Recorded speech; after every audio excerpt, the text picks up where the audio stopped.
दोस्तों, लोकतंत्र यानी डेमोक्रेसी हमारे लिए कोई नया वर्ड नहीं है, क्योंकि लोकतंत्र जो है वो हम फिफ्थ सिक्स क्लास से पढ़ते हुए आ रहे हैं। तो ये जो डेमोक्रेसी है, लोकतंत्र है, ये हम सब जानते हैं कि लोकतंत्र दो शब्दों से मिलकर बना है।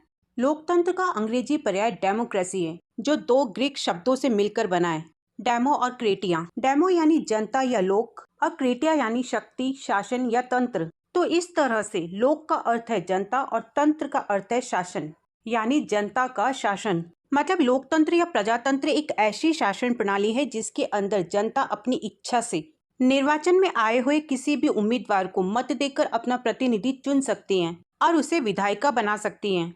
इसका मतलब ये है कि लोकतंत्र का अर्थ है जनता का शासन या ऐसी शासन प्रणाली जिसमें सर्वोच्च सत्ता जनता के पास होती है। तो अब इसे हम इस तरीके से समझ सकते हैं कि लोकतंत्र शासन का एक ऐसा रूप है जिसमें शासकों का जो चुनाव है वो लोग करते हैं, जनता करती है, यानी जनता अपनी मर्जी से विधायिका चुनती है। अब ये जो लोकतंत्र है ये एक प्रकार की शासन व्यवस्था है जिसमें क्या होता है, सभी व्यक्तियों को समान अधिकार होता है, क्योंकि ये शासन प्रणाली लोगों को सामाजिक, राजनीतिक और धार्मिक स्वतंत्रता प्रदान करती है समान रूप से। और इसीलिए ये माना जाता है कि लोकतंत्र वो है जिसमें राजनीतिक और सामाजिक न्याय के साथ साथ आर्थिक न्याय की व्यवस्था भी हो। अब बात करते हैं लोकतंत्र की परिभाषा के बारे में। लोकतंत्र की परिभाषा के अनुसार ये जनता के लिए, जनता द्वारा बनाया गया शासन है। जनता का शासन यानी लोगों की सरकार। इसलिए यहाँ पर लोगों की सरकार का मतलब प्रत्यक्ष प्रजातंत्र से है। मतलब सरकार लोगों पर शासन करती है, सरकार लोगों की है, सरकार लोगों के द्वारा निर्वाचित और निर्देशित होती है। सरकार जो है वो आम जनता में से बनती है, इसलिए सरकार लोगों के प्रति जिम्मेदार है और लोगों के हितों की रक्षा के लिए है। अब देखते हैं प्रोफेसर ब्राइस के अनुसार प्रजातंत्र क्या है। तो प्रोफेसर ब्राइस के अनुसार प्रजातंत्र से अभिप्राय सरकार के ऐसे स्वरूप से है जिससे शासन का अर्थ है आम जनता का शासन। वहीं प्रोफेसर सीले के अनुसार प्रजातंत्र से अभिप्राय ऐसी सरकार से है जिसमें प्रत्येक व्यक्ति हिस्सा ले सके। अब बात करते हैं लोकतंत्र की विशेषताओं के बारे में। लोकतंत्र की कुछ खास विशेषताएं हैं, जैसे पहली है निर्वाचित प्रतिनिधि। इसमें लोग अपने प्रतिनिधि को अपने नेता के रूप में सेवा करने के लिए चुनते हैं, इसलिए लोग निर्वाचन पद्धति में भाग लेने के हकदार हैं। यानी लोकतंत्र में स्वतंत्र एवं निष्पक्ष चुनाव की व्यवस्था होती है और इसकी जो जिम्मेदारी है वो चुनाव आयोग को दी जाती है। दूसरी विशेषता है स्वतंत्र न्यायपालिका।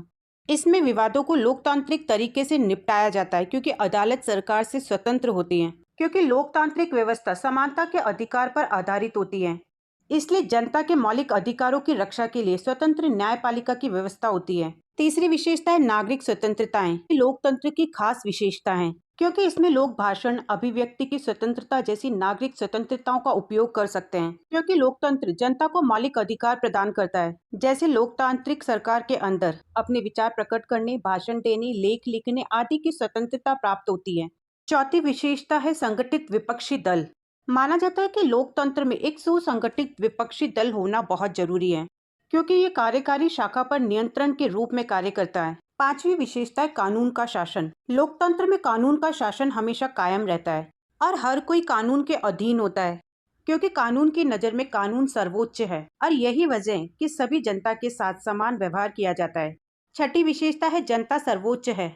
क्योंकि लोकतंत्र के अंदर जनता को सत्ता का अंतिम स्रोत माना जाता है, इसलिए जनता ही अपने वोटों द्वारा निर्णय लेती है कि कौन सा दल सरकार बनाएगा। तो अब सीधे शब्दों में कहा जा सकता है कि लोकतंत्र शासन पद्धति होने के साथ साथ एक जीवन शैली भी है, जिसमें सारे समूहों को अपने धर्म का पालन करने, अपनी भाषा और संस्कृति का विकास करने की पूरी स्वतंत्रता होती है। तो ये तो हुई लोकतंत्र की विशेषता। अब हम बात करते हैं कि लोकतंत्र कितने प्रकार के होते हैं। तो दोस्तों, लोकतंत्र को दो भागों में बांटा गया है। पहला प्रत्यक्ष लोकतंत्र और दूसरा अप्रत्यक्ष लोकतंत्र। प्रत्यक्ष लोकतंत्र वो होता है जिसे शुद्ध लोकतंत्र के रूप में जाना जाता है, यानी एक ऐसी शासन प्रणाली जिसमें जनता सीधे निर्णय लेने की प्रक्रिया में भाग लेती है। इसका मतलब ये है कि नागरिक यानी जनता निर्वाचित प्रतिनिधियों की भागीदारी के बिना कानूनों, नीतियों और दूसरे महत्वपूर्ण मामलों पर मतदान कर सकती है। प्रत्यक्ष लोकतंत्र का जो उपयोग है वो अक्सर छोटे समुदाय या संगठनों में किया जाता है, क्योंकि वहां पर निर्णय लेने में सभी सदस्यों को समान अधिकार होता है।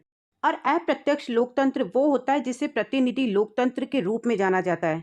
मतलब एक ऐसी शासन प्रणाली जिसमें जनता अपनी ओर से निर्णय लेने के लिए प्रतिनिधियों का चुनाव करती है और इसमें जो निर्वाचित अधिकारी होते हैं वो अपने घटकों के हितों और प्राथमिकताओं का प्रतिनिधित्व करने और उनकी ओर से निर्णय लेने के लिए जिम्मेदार होते हैं। अप्रत्यक्ष लोकतंत्र जो है वो दुनिया में लोकतंत्र का सबसे आम रूप है और इसका उपयोग संयुक्त राज्य अमेरिका के साथ साथ कई देशों में किया जाता है। अब देखो, प्रत्यक्ष लोकतंत्र और अप्रत्यक्ष लोकतंत्र के बीच का जो अंतर है वो समाज में निर्णय लेने के तरीके पर महत्वपूर्ण प्रभाव डालता है। क्योंकि प्रत्यक्ष लोकतंत्र जनता को निर्णय लेने पर ज्यादा प्रत्यक्ष नियंत्रण देता है, वहीं दूसरी ओर अप्रत्यक्ष लोकतंत्र अधिक कुशल निर्णय लेने और प्रतिनिधित्व की अनुमति देता है।